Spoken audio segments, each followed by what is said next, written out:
Every Christian woman knows about the Proverbs 31 woman.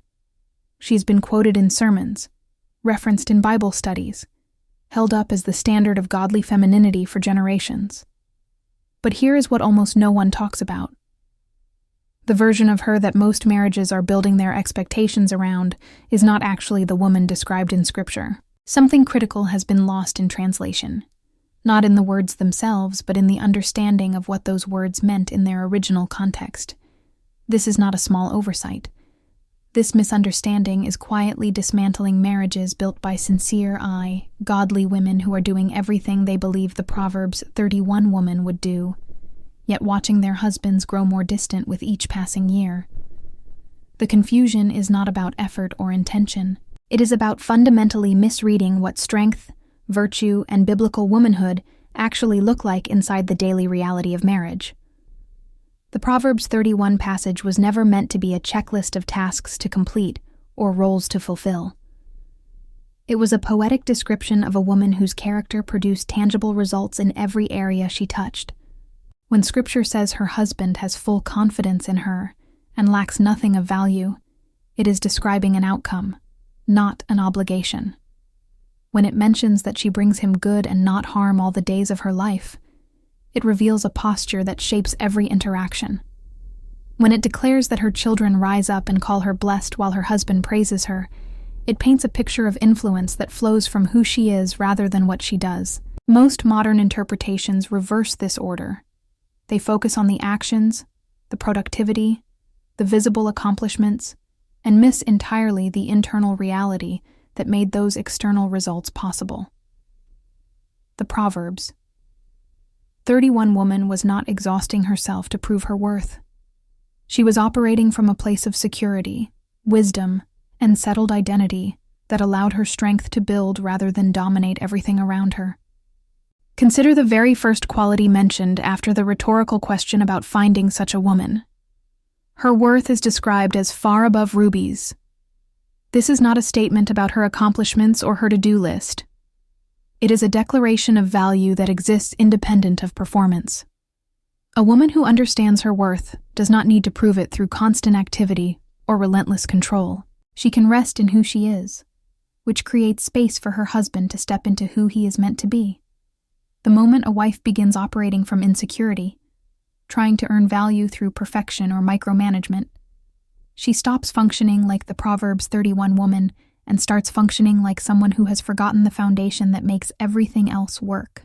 Marriages today are filled with women who are working harder than the Proverbs 31 woman ever did, yet producing none of the same results. They are managing schedules, correcting decisions, offering unsolicited teaching, maintaining standards, and slowly suffocating the very relationships they are trying to protect. The problem is not laziness or lack of devotion. The problem is that they are building a fortress when Scripture describes a flourishing household. The Proverbs 31. Woman's husband is respected at the city gate where he takes his seat among the elders of the land. This detail is often glossed over, but it carries enormous weight. Her husband has public respect and authority. He is not diminished by her strength. He is elevated by it.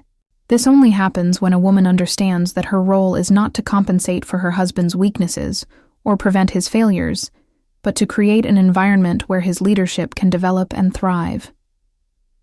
The Hebrew word used to describe the Proverbs 31 woman is often translated as virtuous, but the original meaning is far richer. It is the same word used to describe mighty warriors, people of valor and strength. This is not the strength of dominance or control. It is the strength of capacity, the ability to endure difficulty without losing moral clarity or compassion. It is resilience that does not crumble under pressure. This kind of strength does not announce itself or demand recognition. It operates quietly, consistently, and with strategic wisdom that understands when to speak and when silence is more powerful. Many women today confuse strength with assertiveness, believing that biblical womanhood requires them to constantly express opinions, correct errors, and maintain vigilance over every detail. That is not strength. That is fear, masquerading as responsibility. The Proverbs 31. Woman's husband trusts her completely. Full confidence is the phrase used, and it appears before any mention of her work ethic or household management. Trust is not built through competence alone.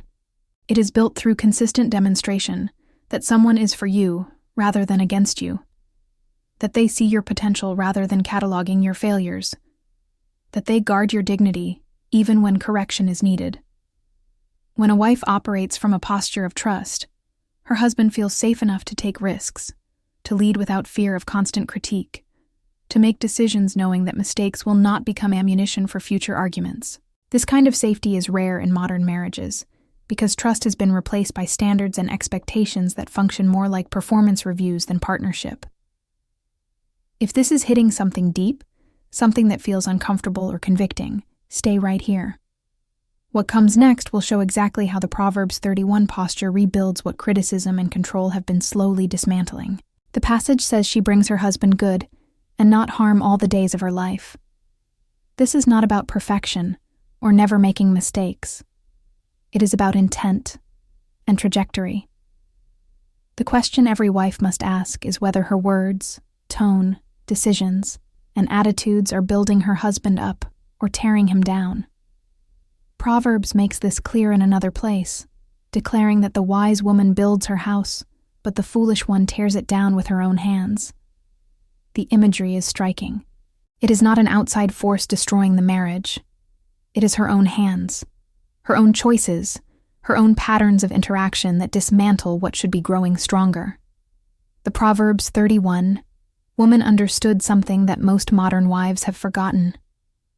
A husband's confidence, his willingness to lead, his emotional presence in the home, is directly shaped by the atmosphere his wife creates.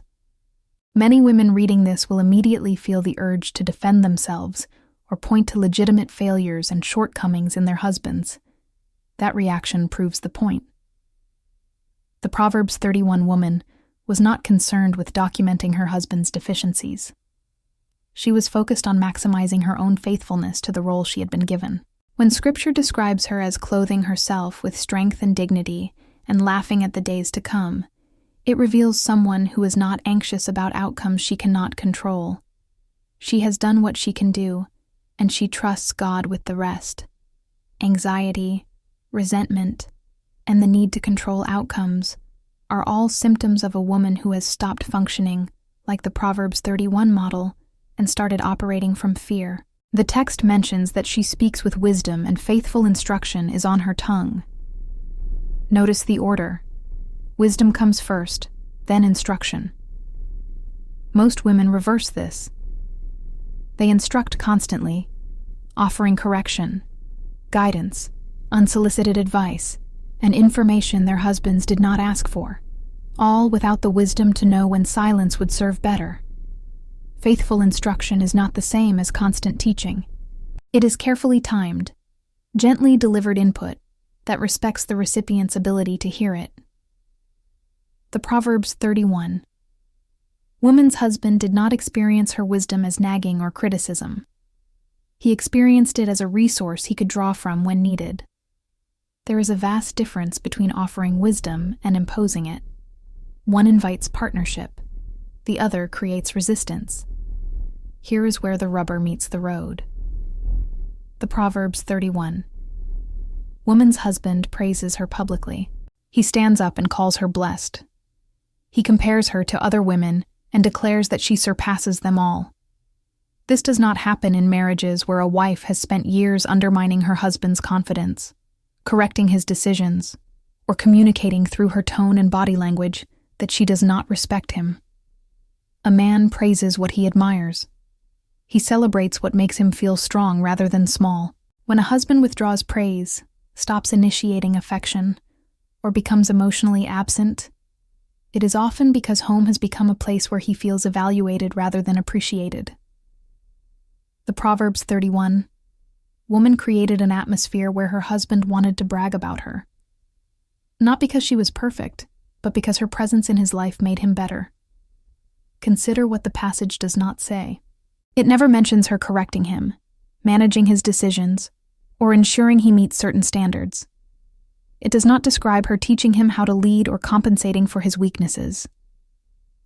The Proverbs 31 woman is busy with her own responsibilities, excelling in her own domain, and her husband benefits from her excellence without being diminished by it.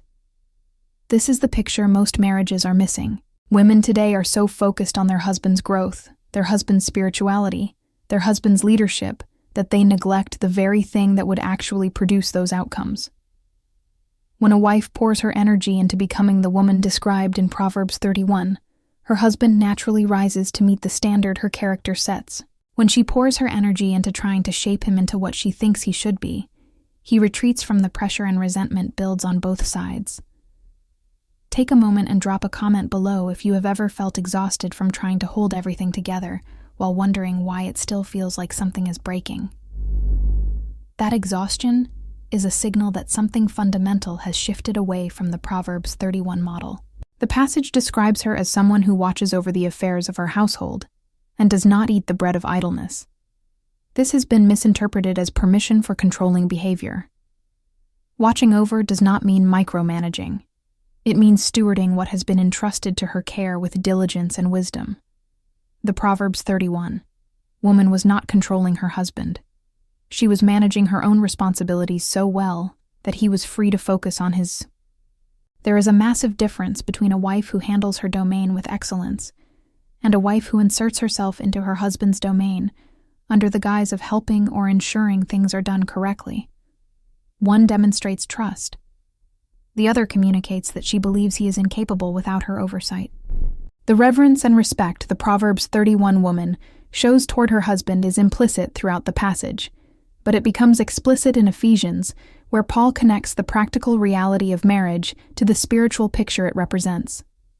A wife is called to respect her husband, not because he has earned it through flawless performance, but because respect is the atmosphere that allows biblical masculinity to function properly.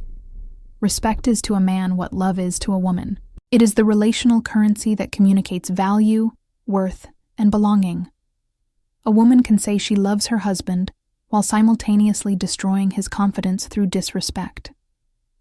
The Proverbs 31 woman understood this instinctively. Her husband was respected at the city gate because he experienced respect at home first. Modern Christian culture has produced a strange hybrid where women are encouraged to be strong, capable, and independent while simultaneously being told to submit and respect their husbands. The tension is real, but it is only tension when strength is misunderstood. The Proverbs 31 woman was incredibly strong. She made business decisions, managed finances, provided for her household, and operated with remarkable autonomy. Yet none of that strength threatened her husband's leadership because it was directed toward building rather than competing. Strength becomes a problem in marriage only when it is used to dominate, control, or compensate for what a wife believes her husband lacks. Strength becomes a blessing when it is used to support, affirm, and create space for her husband to step fully into his role. The charm and beauty referenced at the end of the passage are described as fleeting and deceptive, but a woman who fears the Lord is to be praised. This cuts through every superficial understanding of what makes a wife valuable. Physical appearance, social skills, and outward attractiveness will fade. What endures is the internal reality of a woman whose identity is rooted in her relationship with God rather than her performance, her husband's approval, or external validation. When a wife fears the Lord above all else, she is free from the pressure to control outcomes, manage perceptions, or ensure everything meets her standards. She can rest in the knowledge that God is sovereign, that his design for marriage is good, and that her role is to be faithful rather than flawless. Every single quality described in Proverbs 31 points back to this central reality. A woman who fears the Lord operates from security, which allows her to be generous rather than guarded, trusting rather than controlling, patient rather than anxious. She does not need her husband to validate her worth because she has already settled that with God. She does not need to manage every outcome because she trusts that God is at work, even in the mess and imperfection of real life. She can extend grace because she has received it abundantly herself. This is the version of the Proverbs 31 woman that most marriages are missing. Not the task-oriented, productivity-focused, achievement-driven woman who modern culture has created, but the settled, secure, God-fearing woman who builds her house through wisdom and watches it flourish as a result. Marriages today are struggling not because women are lazy or husbands are failures, but because the foundation has shifted away from biblical design. When a wife embraces the true posture of the Proverbs 31 woman, something shifts in the entire dynamic. Her husband stops feeling like a project to be managed and starts feeling like a partner to be honored. Her children stop experiencing home as a place of constant correction and start experiencing it as a place of security.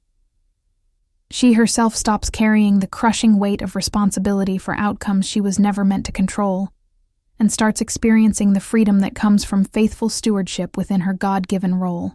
This is not about returning to outdated cultural norms or suppressing women's gifts and abilities. This is about recovering a biblical vision of womanhood that unleashes rather than constrains, that builds rather than controls, that influences through respect rather than dominance. The Proverbs 31 woman was exceptional, not because she did more than everyone else, but because she understood what mattered most. She knew that her worth was secure, that her husband's confidence was sacred, that her influence was most powerful when exercised with wisdom and restraint, and that her legacy would be determined not by what she accomplished, but by who she became in the process. The Proverbs 31 woman provides for her household, rises while it is still night, and ensures that her family is well cared for. Many wives read this and immediately translated into an obligation to do everything, manage everything, and ensure nothing falls through the cracks. But notice what the text does not say. It does not say she provides for her household because her husband cannot or will not. It does not say she rises early because someone has to be responsible. The motivation matters enormously. She operates from abundance, not from lack. She serves from strength, not from resentment. When a wife takes on responsibilities because she genuinely enjoys them, or because they align with her gifts, that is the Proverbs 31 model. When a wife takes on responsibilities because she does not trust her husband to handle them, or because she believes failure is unacceptable, that is something else entirely. There is a specific verse that mentions her husband being known in the gates when he sits among the elders of the land. This is not incidental information. It reveals the result of her influence. He has public respect and authority. He is sought out for wisdom and leadership. This does not happen accidentally. A man whose wife constantly undermines him at home does not suddenly gain respect in public. A man whose wife questions his judgment, second-guesses his decisions, and communicates that she does not believe in his capabilities will not walk with the confidence needed to lead effectively in any sphere. The Proverbs 31. Woman's strength at home created the conditions for her husband's strength in public. She was not threatened by his authority. She reinforced it. She was not competing for position. She was ensuring he had everything he needed to fulfill his role with excellence. This dynamic has been lost in contemporary Christian marriage, replaced by a strange competition where wives feel obligated to compensate for their husband's weaknesses, ensure he meets certain standards, or protect the family from his potential failures. The result is exhausted women and disengaged men. The husband learns that initiative invites criticism, so he stops initiating. The wife interprets his withdrawal as confirmation that she was right not to trust him, which reinforces her controlling behavior. The cycle perpetuates until both people are living in the same house, but experiencing completely different realities. She feels abandoned and unsupported. He feels disrespected and unnecessary. Neither recognizes that the solution requires going back to the Proverbs 31 foundation that was abandoned early in the marriage, often without either person realizing it was happening. Consider the section that describes her clothing, her family in scarlet, making coverings for her bed, and dressing herself in fine linen and purple. These are not just practical details. They reveal someone who takes pride in her work, who creates beauty and order, who sees her role as something dignified rather than drudgery. The attitude with which a wife approaches her responsibilities shapes the entire atmosphere of the home.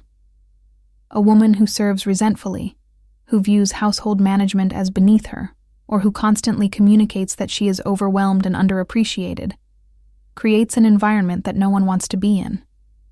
The Proverbs 31 woman found dignity in her work because she understood that it mattered.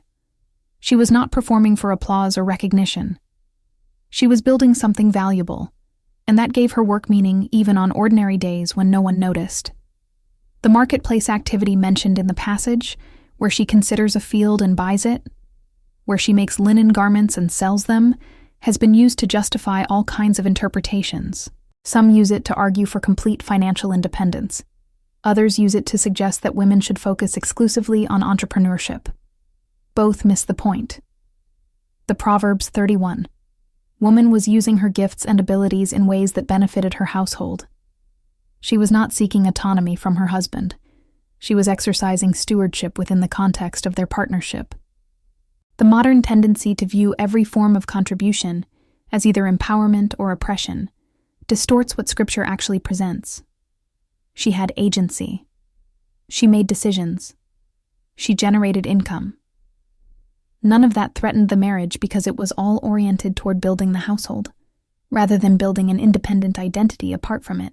When her husband praises her at the end of the passage, comparing her favorably to many other women, he is not grading her performance or checking boxes on a list. He is expressing genuine admiration for who she is and what she brings to their life together. This kind of praise does not happen in a vacuum. It is the natural response to experiencing honor, respect, and consistent support. A husband who feels built up by his wife wants to celebrate her. A husband who feels torn down by his wife may stay married out of duty, but the admiration and delight will be absent. Duty can sustain a marriage legally, but it cannot sustain it emotionally or spiritually. The thriving partnership described in Proverbs 31 requires more than obligation. It requires mutual honor, and that honor must be initiated by the wife in the form of respect. If she wants to experience it, returned in the form of sacrificial love. There is a reason this passage appears where it does in Scripture. At the end of a book filled with practical wisdom about life, relationships, and consequences. It is not presented as an impossible ideal, but as the natural outcome of applied wisdom. Everything that precedes it in Proverbs, all the warnings about foolishness, contentious behavior, and the power of words, culminates in this portrait of a woman who has integrated wisdom into her daily life. She is not perfect, but she is consistent. She is not superhuman, but she is faithful. She demonstrates what happens when someone aligns their life with divine design, rather than fighting against it or trying to improve upon it with human reasoning. The fear of the Lord that anchors the entire description is not about terror or anxiety. It is about reverence, about recognizing God's authority, and submitting to His wisdom even when it contradicts cultural messaging or personal preference. A woman who fears the Lord does not need to control her husband because she trusts that God is sovereign over their marriage. She does not need to ensure every outcome meets her standards because she believes God is at work even in difficulty and imperfection. She can release the burden of being responsible for everything because she knows her responsibility is faithfulness, not results. This shift from control to trust changes everything. It changes her tone, her expectations, her responses to disappointment, and ultimately, the entire trajectory of the marriage. If this has stirred something, challenged assumptions, or surfaced questions that need to be wrestled with, the conversation continues. Drop a comment, sharing what landed deepest, or what part of the Proverbs 31 woman feels most challenging to embrace. The transformation this creates is not immediate, but it is real. Every step taken toward aligning with the biblical vision, rather than cultural distortions, moves a marriage closer to the kind of thriving partnership God intended from the beginning. This is not about perfection. This is about direction, about choosing daily to build rather than tear down, to honor rather than critique, to trust God's design rather than trying to improve upon it with human wisdom that always falls short.